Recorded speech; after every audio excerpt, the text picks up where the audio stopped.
Okay, तो आज का टॉपिक है बेटा अर्थ magnetism.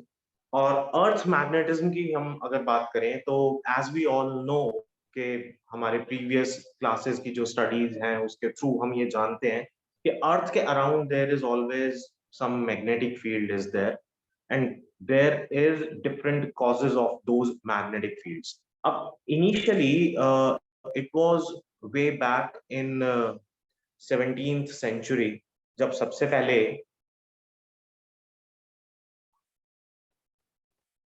It was way back in 17th century जब सबसे पहले हमें मैग्नेटिक इफेक्ट्स के बारे में पता चला, अर्थ के मैग्नेटिक इफेक्ट्स के बारे में पता चला।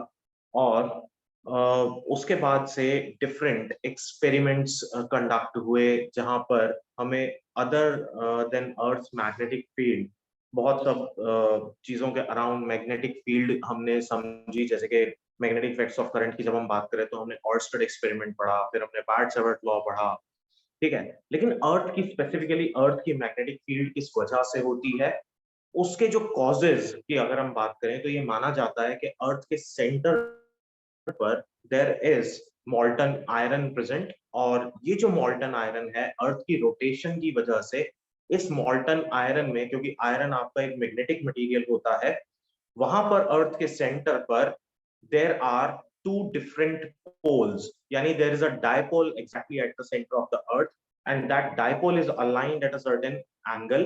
और जब हम लोग बोलते हैं अर्थ का नॉर्थ और अर्थ का साउथ, तो जैसे कि हम कहते हैं this is the north pole of earth and this is the south pole of earth. तो we are talking about geographic north and geographic south. अगर हम लोग मैग्नेटिक नॉर्थ और मैग्नेटिक साउथ की बात करें तो अंदर जो मैग्नेट बनता है, एक हाइपोथेटिकल मैग्नेट जो अंदर बनता है, उसका ये वाला पोल कहलाता है मैग्नेटिक साउथ और ये कहलाता है मैग्नेटिक नॉर्थ। अब इस ये क्या है, एक तरीके की हमारी कन्वेंशंस हैं, ठीक है। अब वो कन्वेंशंस कैसे हैं, उन कन्वेंशंस को समझने के लिए अगर आपके पास एक बार मैग्नेट है और आप उस बार मैग्नेट को एयर में सस्पेंड कर दो, ठीक है। अगर आप उसको फ्रीली सस्पेंड करते हो या बार मैग्नेट हो या एक मैग्नेटिक नीडल हो, तो बेटा वो magnetic needle you will observe कि वो अपने आप को एक सर्टेन डायरेक्शन में अलाइन कर लेती है इस तरह से। तो ये जो डायरेक्शन होगी उसकी अलाइनमेंट की एक्चुअल रेफरेंस लेवल से, अगर हम कहें कि ये प्लेन है, ग्राउंड के पैरेलल ये एक लाइन है, तो उसने अपने आप को अलाइन कर लिया एक सर्टेन एंगल पर। This angle is called delta और इसी एंगल को हम लोग बोलते हैं एंगल ऑफ डिप, ठीक है। क्या बोला जाता है? Angle of dip. अब यहां हम इसको समझते कहते हैं, हम ये समझते हैं कि अगर ये मेरा मैग्नेटिक मेरिडियन है, ठीक है, this is my magnetic meridian and the line of the magnetic axis, जो मैग्नेटिक नीडल का एक्सिस है, which is passing through the magnetic meridian and it is basically inclined at a certain angle delta। अब ऐसा करता क्यों है? Basically bar magnet का जो नॉर्थ, जो हमारी इस मैग्नेटिक नीडल का नॉर्थ है और जो हमारी इस मैग्नेटिक नीडल का साउथ है, वो इस मैग्नेट के अकॉर्डिंग अपने आप को अलाइन करने की कोशिश करेगा। Means the north of the magnetic needle tends to align itself in the direction of the magnetic south, या हम ये कहें ज्योग्राफिक नॉर्थ। आप इस नॉर्थ को कहते हो ज्योग्राफिक नॉर्थ और इसको कहा जाता है मैग्नेटिक साउथ। इसको कहते हैं मैग्नेटिक नॉर्थ और इसको कहते हैं ज्योग्राफिक साउथ। तो मैग्नेटिक नीडल का नॉर्थ मैग्नेटिक साउथ को अलाइन करने की कोशिश करेगा और मैग्नेटिक नीडल का साउथ मैग्नेटिक नॉर्थ की डायरेक्शन में अपने आप को अलाइन करने की कोशिश करेगा। In order to do so, अगर मैं इसको एयर में सस्पेंड करूं तो ये अपने आप को इस तरह से टिल्ट कर देता है, ठीक है। जैसे ही अपने आप को टिल्ट करेगा और ये रेस्ट पर आ जाएगा, तो वो जो पर्टिकुलर एंगल होता है, that angle is called the angle of dip at that particular place. अब जनरली अगर हम बात करें तो मैग्नेटिक जो हमारा मैग्नेटिक मेरिडियन है और जो हमारा ज्योग्राफिक मेरिडियन है, अगर उन दोनों के बीच के एंगल की बात करें तो दैट इज 11.3 डिग्रीज। अब लेकिन जब आप एंगल ऑफ डिप की बात करते हो तो एंगल ऑफ डिप सभी जगह पर कांस्टेंट नहीं होता, तो एंगल ऑफ डिप वेरी करता है different points to different points. आप डिफरेंट ज्योग्राफिक लोकेशंस पे जाओगे तो डिफरेंट ज्योग्राफिक लोकेशंस पे we have different magnetic dips, ठीक है। तो ये जो एंगल ऑफ डिप होंगे ये आपको अलग अलग मिलेंगे। अब इसी पर्टिकुलर मैग्नेटिक एक्सिस को, यानी ये अर्थ की मैग्नेटिक फील्ड की डायरेक्शन को रिप्रेजेंट कर रहा है। अगर मैं इसका रेजोल्यूशन करूं तो एंगल के सामने वाली साइड परपेंडिकुलर होती है, this will be called vertical component of magnetic field and this will be called horizontal component of magnetic field. और horizontal component of magnetic field और vertical component of magnetic field को आप कैसे लिखेंगे? B vertical is called B sin delta and B horizontal is called B cos delta. It means अगर आपको net B find out करना है at any place, then B will be given by under the root B vertical square plus B horizontal square. ठीक है? ठीक है बेटा? Is there any doubt? Is there any doubt in this particular topic? समर्थ कोई doubt है? Clear. समर्थ कोई doubt है बेटा?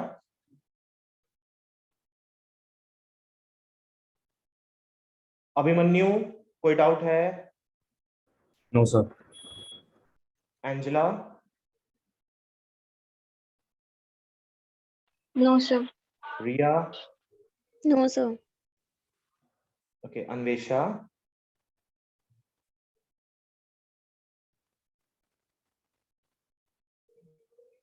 अच्छा देखो, अगर ये मैंने कहा कि ये मेरा मैग्नेटिक मेरिडियन है, ठीक है, यानी मैग्नेटिक मेरिडियन आप किसको बोलते हो? Magnetic meridian is the plane, magnetic meridian is a plane passing through the magnetic axis, ठीक है। इस नीडल के मैग्नेटिक एक्सिस के थ्रू जो एक प्लेन पास करेगा उसे हम कहेंगे मैग्नेटिक मेरिडियन। और जो ज्योग्राफिक एक्सिस के थ्रू पास करता है उसको हम कहते हैं ज्योग्राफिक मेरिडियन। अब ज्योग्राफिक एक्सिस के थ्रू अगर कोई प्लेन पास करेगा तो आप उसको यहाँ इस डॉटेड लाइन से रिप्रेजेंट कर पा रहे हो। तो जो एंगल होता है बेटा इन दोनों के बीच में, that angle is called theta. और ये एंगल ज्योग्राफिक और मेरिडियन, ज्योग्राफिक और मैग्नेटिक मेरिडियन के बीच में जो एंगल है, दिस एंगल इज 11.3 डिग्रीज। ये यही एंगल के ऊपर हमारे मैग्नेटिक मेरिडियंस और ज्योग्राफिक मेरिडियंस लाई करते हैं। अब इस बात को आप यहाँ पर ज्यादा अच्छे से समझ सकते हो, ठीक है।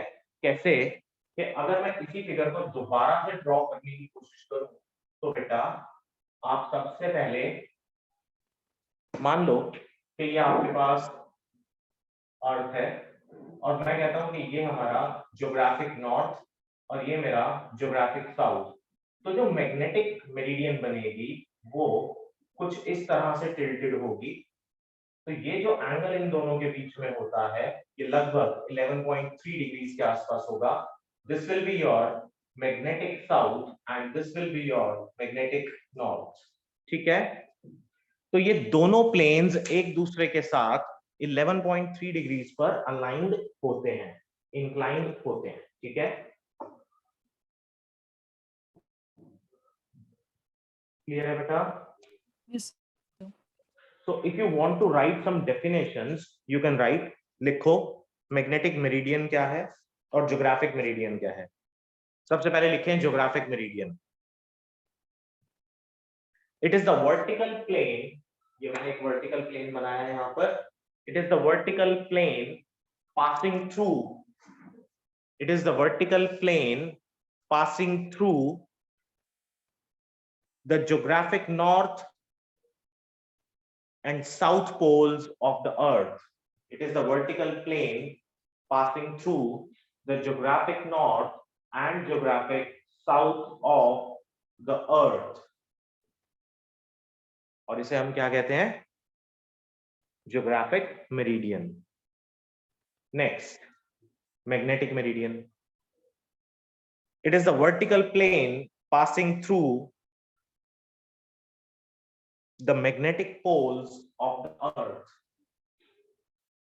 अब ये आपका मैग्नेटिक साउथ था, यहां से जो भी कोई वर्टिकल प्लेन पास करेगा और यहां से जो भी कोई वर्टिकल प्लेन पास करेगा उन दोनों के बीच के एंगल को आप बोलते हो इंक्लिनेशन। ठीक है, सॉरी डेक्लिनेशन। इन दोनों के बीच के एंगल को आप क्या बोलते हो? डेक्लिनेशन।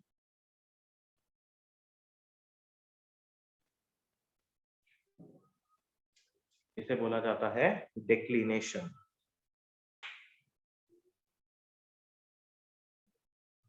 लिख लिया magnetic meridian? Yes, sir. It is the vertical plane passing through the magnetic north and south poles of the earth. तो हॉरिजॉन्टल और वर्टिकल कंपोनेंट्स क्लियर है ना? नेक्स्ट लिखें एंगल ऑफ डिप। नेक्स्ट लिखें angle of dip.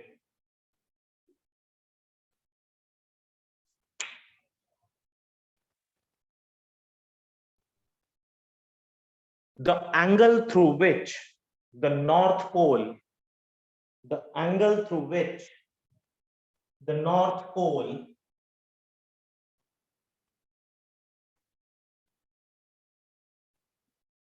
the angle through which the north pole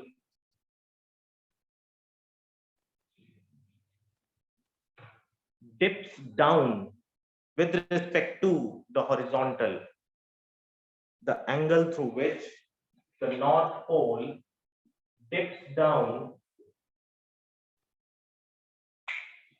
with respect to the horizontal is called angle of dip. Is called angle of dip. When a magnet or magnetic needle, when a magnet or magnetic needle is suspended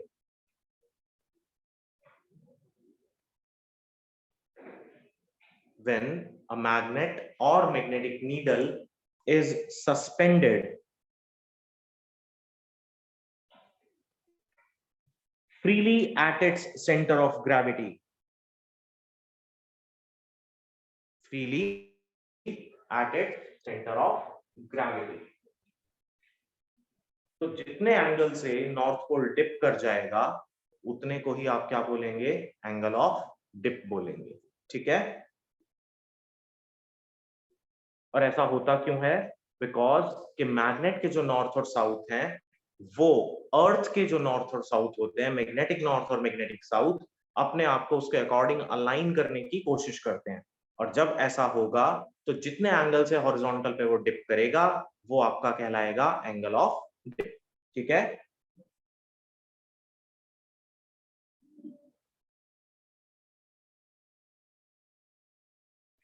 ठीक है बेटा? Yes, sir. So angle of dip is 90 degrees at, angle of dip is 90 degrees at the north pole and south pole. Angle of dip is 90 degrees at the north pole and south pole. Angle of dip is 90 degrees at north and south poles of earth.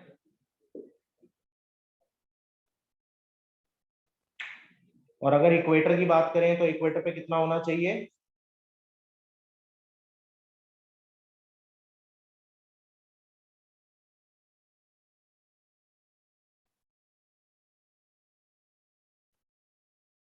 बोलो बेटा। 0 degree. 0 degree. ठीक है, तो angle of dip clear है?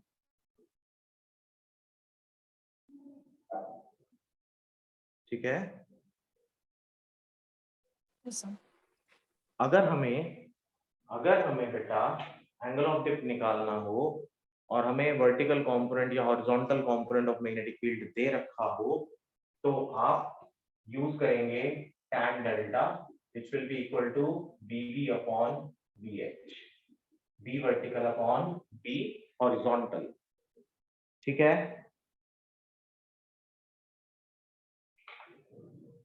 Yes sir. ठीक है। Next बात करेंगे कुछ इंपॉर्टेंट टर्मिनोलॉजीज की, इसी चैप्टर से रिलेटेड वन बाय वन। उनकी डेफिनेशंस आपने पहले लिख भी रखी होंगी, प्रीवियस वीडियोस के अंदर भी हैं, हम फिर से डिस्कस कर लेते हैं। सबसे पहले बात कर रहे हैं मैग्नेटिक परमेबिलिटी की। What is magnetic permeability?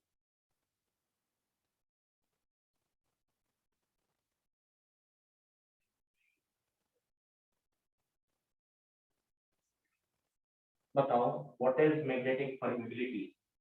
Magnetic permeability को हम म्यू से रिप्रेजेंट करते हैं बेटा, और it is basically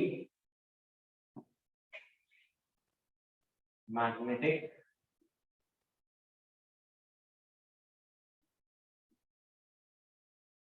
permeability.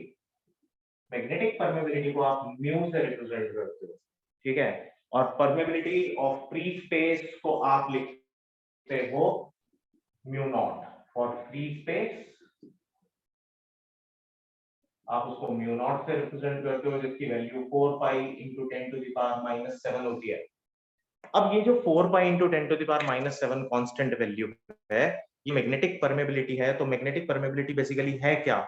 Magnetic permeability is defined as the ratio of the number of lines of forces passing per unit area. लिखो, अगर नहीं लिखा हुआ तो लिख लो बेटा। It is defined as the ratio of number of lines of forces passing per unit area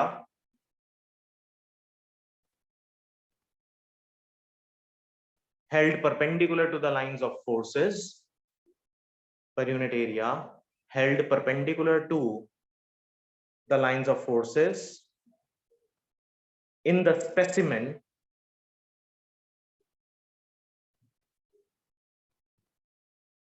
to the force that would exist there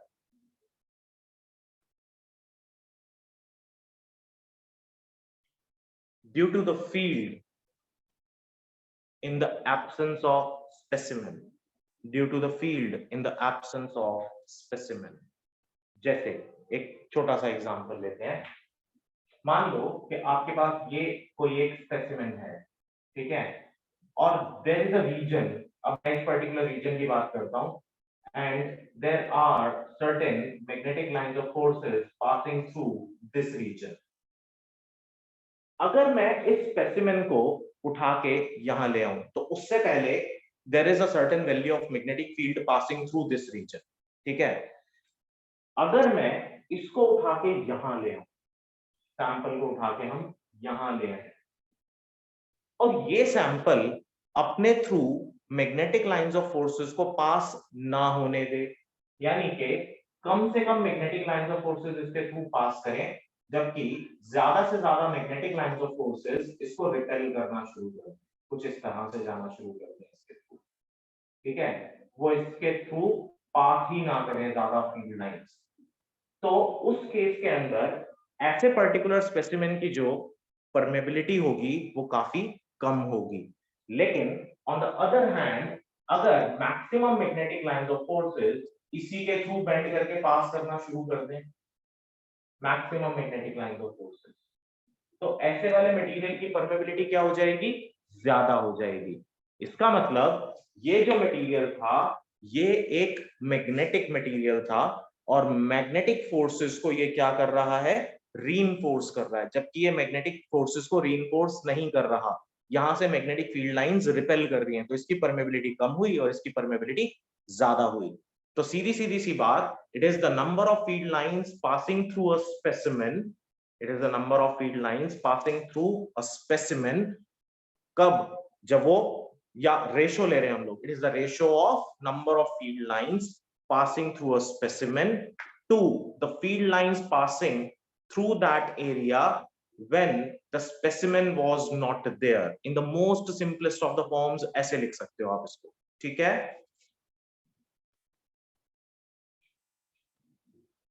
clear है बेटा? एंजेला, ये बात क्लियर है बेटा?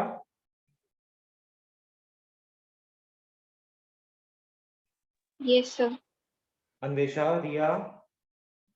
Yes, sir. ओके, नेक्स्ट है बेटा मैग्नेटाइजिंग इंटेंसिटी। अब magnetising intensity को आप कैसे डिफाइन करोगे? मैग्नेटाइजिंग इंटेंसिटी को हम H से रिप्रेजेंट करते हैं और मैग्नेटाइजिंग इंटेंसिटी इसको हम लोग H से रिप्रेजेंट करते हैं एंड लिखें, it is defined as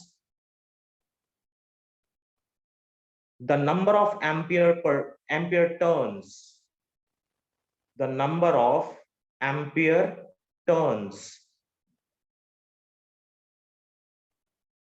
per unit length of the solenoid, the number of ampere turns per unit length of the solenoid. तो इसका फॉर्मूला होता है as per the definition, H is equals to Ni upon L, number of ampere turns per unit length of the solenoid. ठीक है?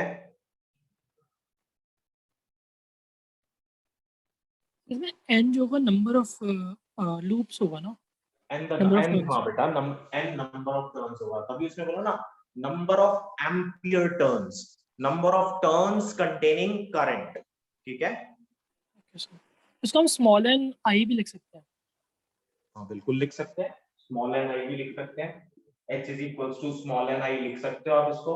अब solenoid की अगर आप बात करो तो आप लिखते हो B is equals to mu naught Ni, तो आप B is equals to mu naught times of H भी लिख सकते हो, बिल्कुल लिख सकते हो सर। ठीक है? Yes, sir. So this is one more formula for H. आप H को चाहें तो या तो ये लिखें और या फिर according to this ऐसा भी लिख सकते हो, H is equals to B by mu naught. This is one more formula. ठीक है? Yes, sir. तो जो सबसे बेसिक फॉर्म है वो यही है। आप यहां से ये सब एक्सप्रेशंस डिराइव कर सकते हो, तो आपको ये तो पता होना ही चाहिए। ठीक है?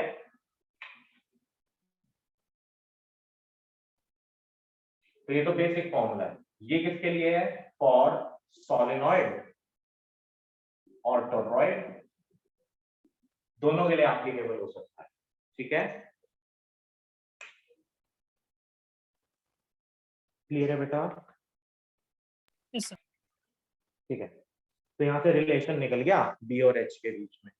नेक्स्ट है relative permeability. What is relative permeability? कैसे डिफाइन करेंगे रिलेटिव परमेबिलिटी? तो रिलेटिव परमेबिलिटी होती है permeability of the medium to the permeability of free space. Relative permeability,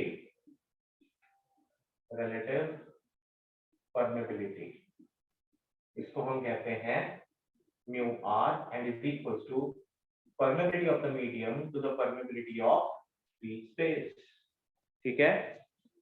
Dimensionless और unitless quantity. Okay?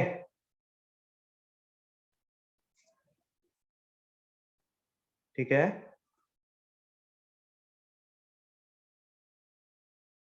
Yes, sir. Yes, sir. अच्छा एक बात बताओ, मैं अगर आपसे कहूं what is the SI unit of mu, SI unit of permeability क्या होती है? नहीं होती है सर, क्या होती है?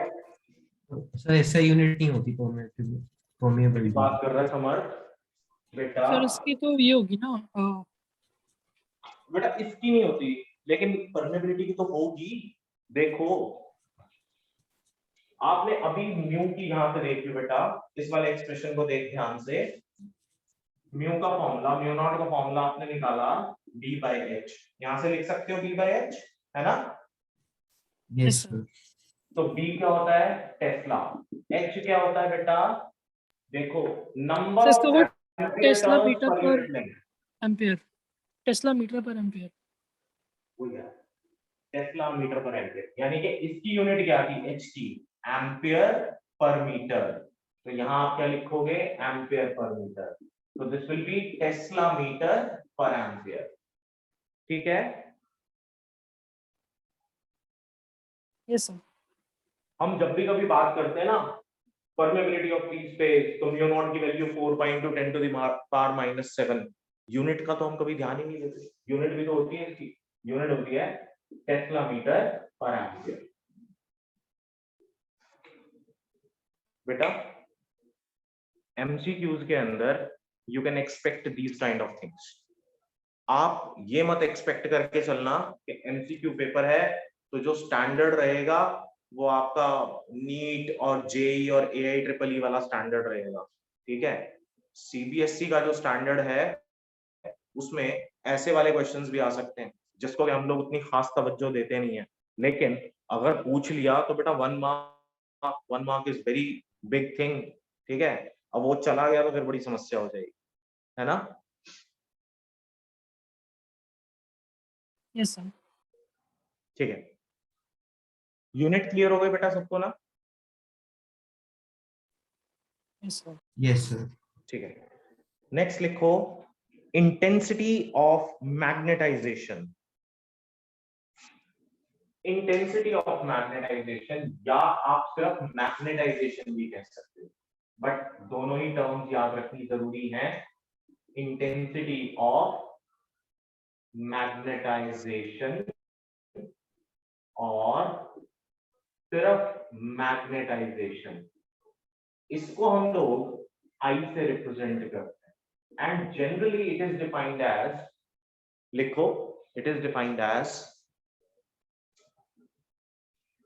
अच्छा कुछ बुक्स में आई के बजाय ना इसको एम से भी रिप्रेजेंट किया हुआ है, सो एम ज्यादा आपका यूज किया जाने वाला इसका नोटेशन है। तो it is defined as the ratio of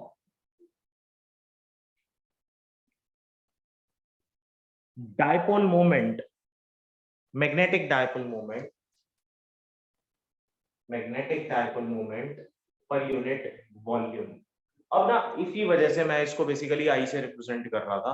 ठीक है, क्योंकि मैग्नेटिक डायपोल मोमेंट को इसने स्मॉल एम से रिप्रेजेंट कर दिया, अगर मैं इसको स्मॉल एम से रिप्रेजेंट करूंगा मैग्नेटिक डायपोल मोमेंट को, तो पोल स्ट्रेंथ ना समझ ले कोई, इसलिए मैं इसको जनरली आई से ही रिप्रेजेंट करता था। ठीक है, आप इसको आई से ही कर लो बेटा। ठीक, नोटेशन तो कुछ भी हो सकती है, आपको तो डेफिनेशन लर्न होने से मतलब है। ठीक है, ठीक है ना। Yes sir. तो इंटेंसिटी ऑफ मैग्नेटाइजेशन को मैं आई से रिप्रेजेंट कर रहा हूं and is equal to magnetic dipole moment per unit volume. अब मैग्नेटिक डायपोल मोमेंट क्या होता है, जनरली आपके पास होता है बार मैग्नेट के लिए मैग्नेटिक पोल स्ट्रेंथ इनटू 12 और वॉल्यूम क्या होता है आपका, एरिया इनटू 12 होता है ना। तो आई की value pole strength upon area भी हो सकती है, पोल स्ट्रेंथ अपॉन एरिया। ठीक है बेटा,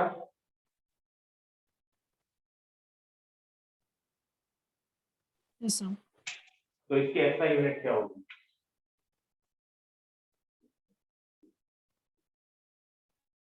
इसकी ऐसा यूनिट होगी, बोलो, एम वाली यूनिट लिखना। एम की यूनिट क्या होती है, N I A. N I A क्या था, ampere metre square upon volume क्या था, मीटर मीटर क्यूब, क्यूब तो ampere per per metre. Metre. ठीक है, तो इट्स ऐसा unit is ampere per metre. हो जाएगा, यस सर। कोई दिक्कत तो नहीं है इतने पार्ट के अंदर।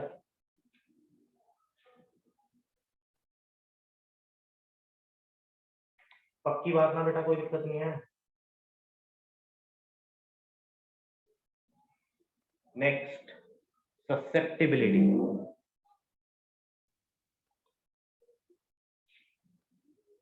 What is magnetic susceptibility?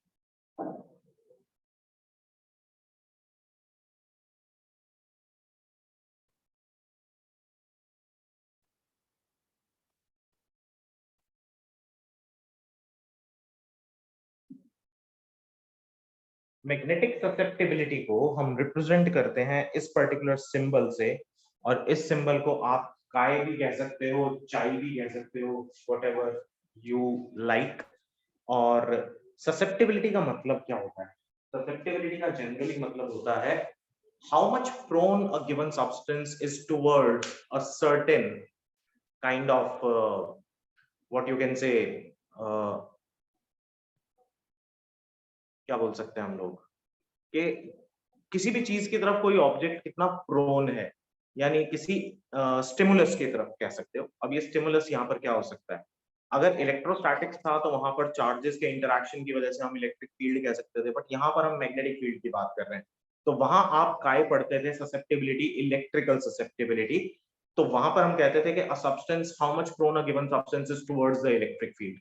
यहाँ हम कह रहे हैं कि how much prone a given substance is towards the magnetic field. ठीक है, तो चाय represents magnetic susceptibility and is nothing but a proportionality constant for this m, यानी magnetization, and this h, h यानी के magnetizing intensity।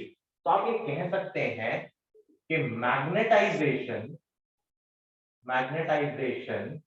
जिसको कि आप m से रिप्रेजेंट करते हो या I से रिप्रेजेंट करते हो, is directly proportional to magnetizing intensity. अब इन दो शब्दों को ध्यान से समझने की कोशिश करो। हमने बोला मैग्नेटाइजेशन, यानी ये एक सैंपल है and this sample is a magnetic material, I want to magnetize it. तो इसकी जो मैग्नेटाइजेशन है वो किस पर डिपेंड करेगी कि मैं कितनी स्ट्रॉन्ग मैग्नेटिक फील्ड के साथ इसको मैग्नेटाइज करने की कोशिश करूंगा। यानी स्ट्रॉन्ग मैग्नेटिक फील्ड से जिससे कि मैं इसको मैग्नेटाइज करने की कोशिश कर रहा हूं, वो क्या है? मेरी मैग्नेटाइजिंग इंटेंसिटी। तो m is directly proportional to h।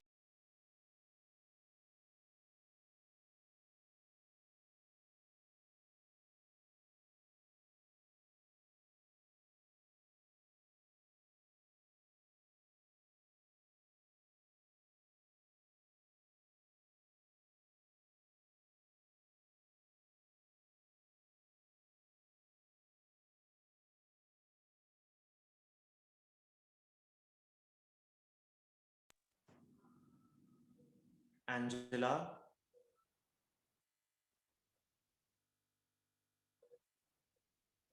Yes, sir. अच्छा बीच में साउंड चली गई थी क्या? Yes sir. तो बेटा बता दिया करो यार, यहाँ तो मैंने अभी स्क्रीन पे देखा इधर कोई एक मिस कॉल की नोटिफिकेशन आई हुई थी, तो ये बात तो बोल दिया करो बेटा। अच्छा चलो फिर से बात करते हैं। मैग्नेटिक ससेप्टिबिलिटी चाहे m, ये किस पर डिपेंड करती है? दो क्वांटिटीज पर। अगर आपके पास एक सैंपल है which is to be magnetized, तो कितना ये मैग्नेटाइज होगा ये किस बात पर डिपेंड करेगा कि आपने कितनी इंटेंसिटी से इसको मैग्नेटाइज करने की कोशिश की। यानी कि magnetization m is directly proportional to magnetizing intensity h। ठीक है, यस सर। ठीक है। हाँ, तो जब आप इसका प्रोपोर्शनैलिटी साइन रिमूव करते हैं तो चाहे m यहां पर आप लगाते हो ससेप्टिबिलिटी, यानी जितना ज्यादा ये सब्सटेंस प्रोन होगा towards the magnetic field. Let's say कि ये फेरोमैग्नेटिक मटेरियल्स का बना है, अगर ये फेरोमैग्नेटिक मटेरियल्स का बना है तो इसकी प्रोननेस ज्यादा होगी। इट मींस कि जल्दी मैग्नेटाइज होगा, स्ट्रांगली मैग्नेटाइज होगा, है ना? तो इसकी ससेप्टिबिलिटी ज्यादा होगी। क्लियर है?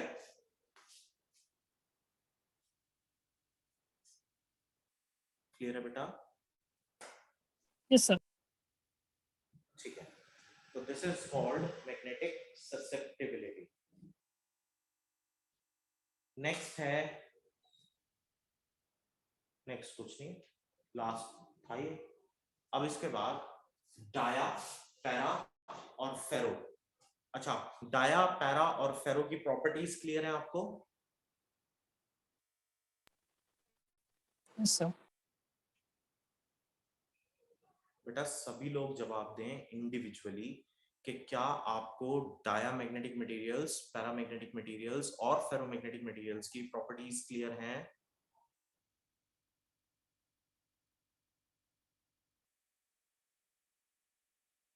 चलो कोई नहीं, डिस्कस करते हैं कि डायामैग्नेटिक मटेरियल्स कौन से होते हैं, पैरामैग्नेटिक मटेरियल्स कौन से होते हैं और फेरो कौन से होते हैं। तो डायामैग्नेटिक मटेरियल्स आर दोज, लिखें बेटा, diamagnetic materials are those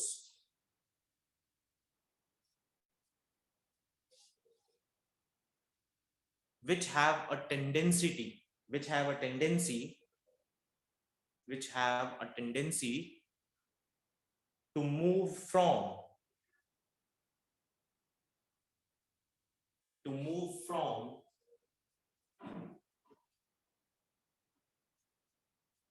stronger to the weaker part of, which have a tendency to move from stronger to a weaker part of external magnetic field applied,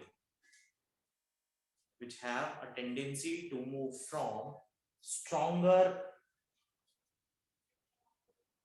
to the weaker part of external magnetic field applied.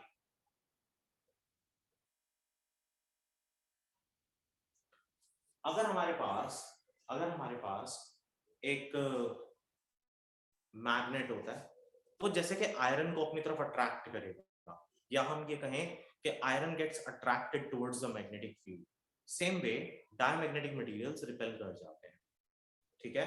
तो they have a tendency to move from stronger to the weaker part of magnetic field, and the examples are, लिखें, antimony, copper, bismuth, mercury, silicon, quartz, gold, silver, water, alcohol, ये सारे के सारे एग्जांपल्स हैं। Even nitrogen at standard temperature pressure, ये भी एक डायमैग्नेटिक मटेरियल की तरह से बिहेव करता है, रिपेल कर जाता है, ठीक है।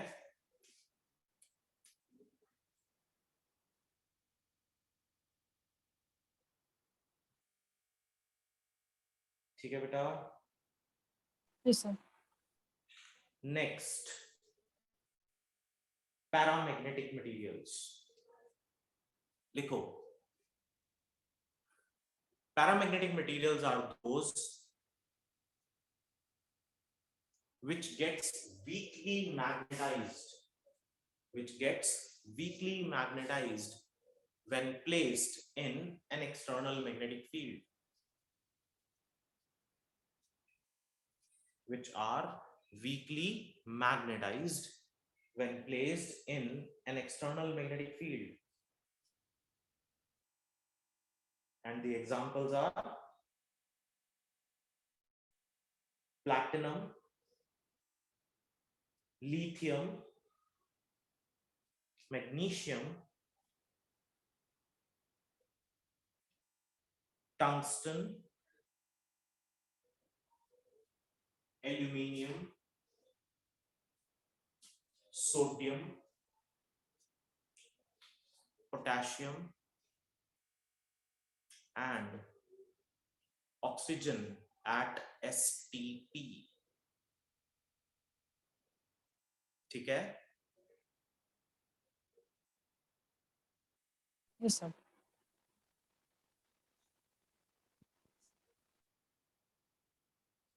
So these are diamagnetic materials. Next है ferromagnetic materials.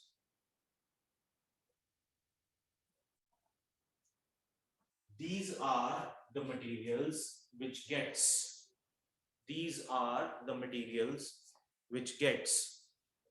strongly magnetized. These are the materials which gets strongly magnetized when placed in external magnetic field? When placed in external magnetic field.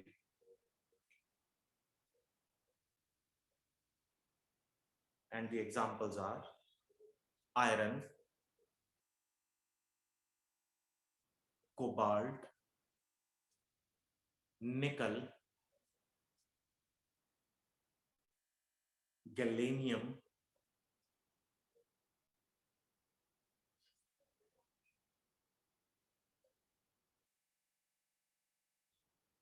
iron, cobalt, nickel, gallium, and dysprosium. Dysprosium, और इसका symbolic representation है dy. Dysprosium, dy.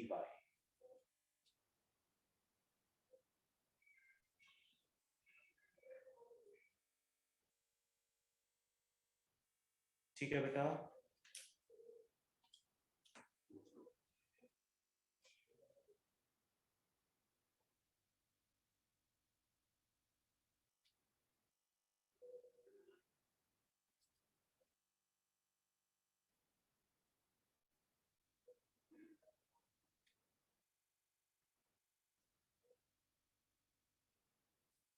ठीक है.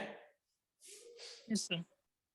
Sir dysprosium ये radio active element होता है बेटा. है. सर डिस्प्रोजियम ये रेडियो एक्टिव एलिमेंट होता हाँ बेटा.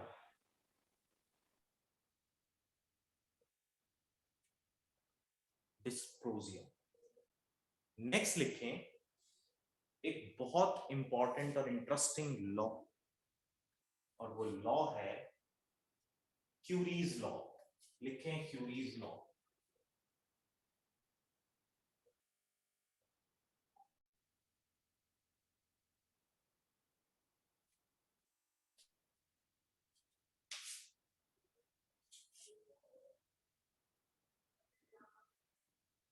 Curie's law in magnetism. अच्छा, अभी हमने पढ़ा m is directly proportional to h. ठीक है. यहां Curie's law in magnetism में हम बात कर रहे हैं for ferromagnetic materials के बारे में. For ferromagnetic materials, Curie law कहता है कि magnetization m is directly proportional to h, यानी magnetizing intensity, and inversely proportional to the temperature of the material. Magnetization m of a magnetic material, बल्कि ये फेरो के बजाय पैरा के लिए ज्यादा वर्क करेगा.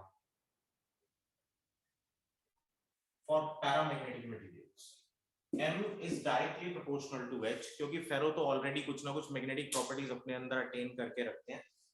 हम इसको पैरा के लिए यूज कर लेंगे क्योंकि वो वीकली अट्रैक्ट होते हैं ना. तो अगर हम उसको मैग्नेटाइज करने की कोशिश करें तो फेरो तो ऑलरेडी स्ट्रांगली मैग्नेटाइज हो ही जाते हैं. एल्निको की अगर हम बात करें तो उसी से हम लोग हमारे परमानेंट मैग्नेट्स बनाते हैं.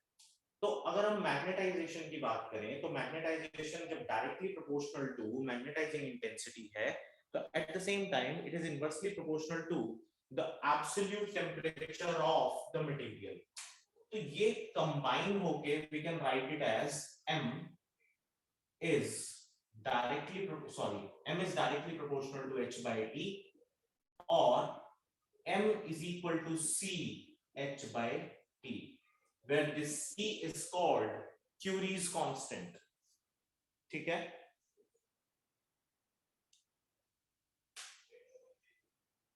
c का मतलब होता है Curie's constant.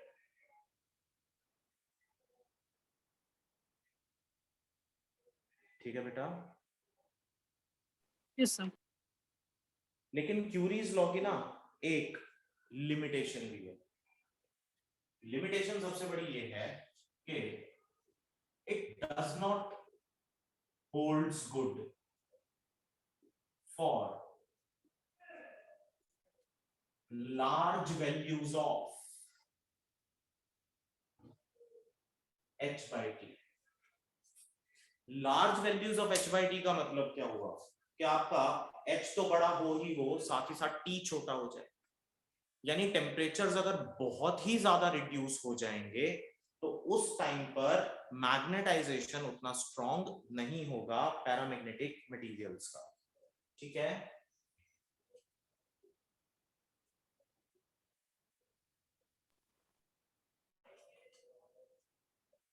क्लियर है सी बेटा? की वैल्यू हर मटेरियल के लिए अलग अलग होती है। क्या बेटा? सी की वैल्यू हर मटेरियल के लिए अलग अलग होती है। हर मटेरियल के लिए अलग अलग होगी, हर मटेरियल के लिए अलग अलग होगी, कोई स्टैंडर्ड वैल्यू। ठीक है,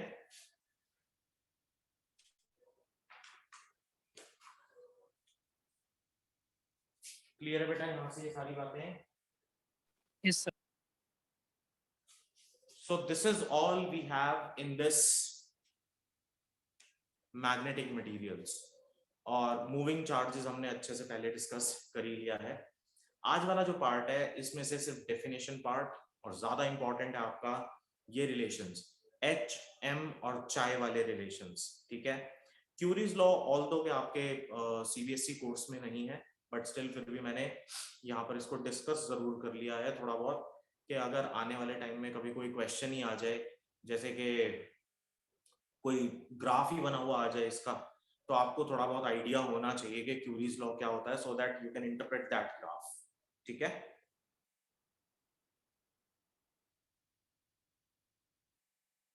यस सर। हाँ, तो यहां से आपका ये पर्टिकुलर चैप्टर कंप्लीट। और ट्यूसडे को जो टेस्ट है वो जो ऑनलाइन है, आप लोग तीनों, अभिमन्यु, राघव और एंजेला, आपको मैं ट्यूसडे का टेस्ट ऑनलाइन ही भेज दूंगा, आप उसको ऑनलाइन अटेम्प्ट कर लेना। बाकी लोग